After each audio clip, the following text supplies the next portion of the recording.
Hello, and welcome to the Heart of a Godly Wife. Today we are going to be discussing how to be transparent with your spouse in a respectful and an effective way.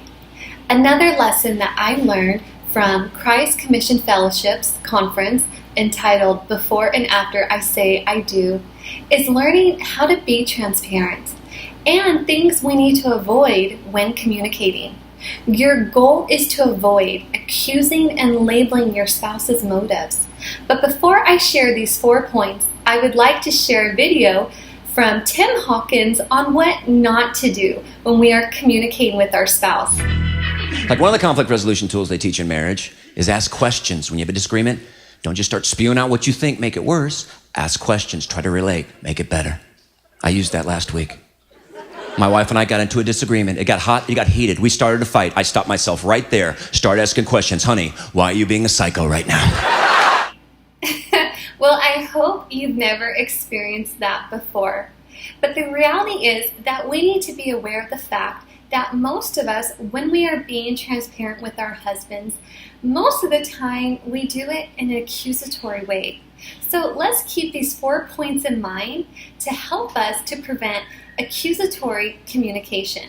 Point number 1. First, avoid these 2 phrases.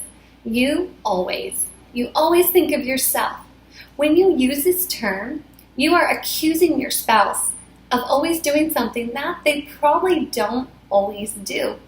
They may do it often, but honestly, they don't do it all the time.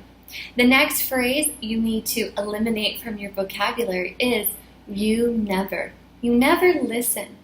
Don't accuse them of doing something that they most likely aren't doing. Maybe they don't understand your point or your perspective, but that doesn't mean they aren't listening. So avoid these phrases when you are trying to be transparent. Point number 2. When you are being transparent, only discuss the issue at hand. Don't bring up past problems that you feel are interconnected to this current issue. Because really what you are doing is you are adding fuel to the fire. So don't bring up past conflicts, because that will prevent you and your spouse from resolving the current issue. Point number 3, don't assume their motive. Because really, you don't know their heart, only the Lord does. So avoid reacting to your assumptions. For example, instead of assuming that your husband is being insensitive to your feelings, consider the fact that they might be tired from work or that they have something else on their mind that is causing some stress. Lastly, point 4, when you're being transparent, state, this is how I feel. For example, this is how I felt when you did this, or I felt unloved when you did this, or I felt hurt by this when you did this. This is the main thing that I learned from the conference.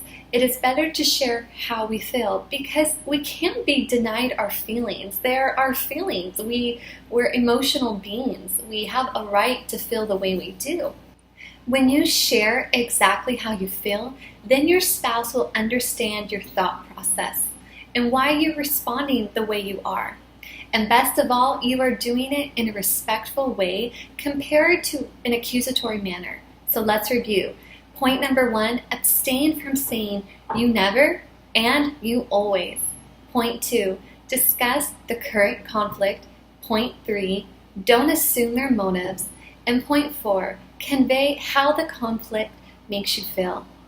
As you incorporate these 4 points, you are on your way to communicating with your spouse in a respectful and efficient way, and you will soon enjoy the fruit of being transparent with your spouse. I hope you enjoyed this lesson. Please like and subscribe to this channel.